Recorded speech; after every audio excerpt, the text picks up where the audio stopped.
भैया light of कर लीजिए।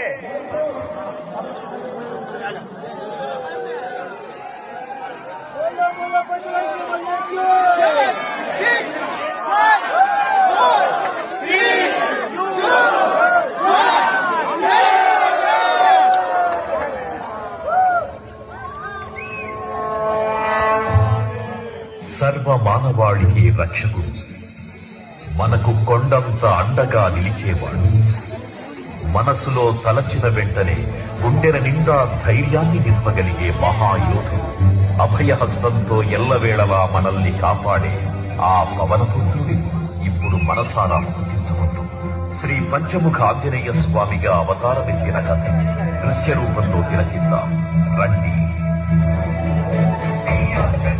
ప్రసన్నాంజనేయం ప్రభాతం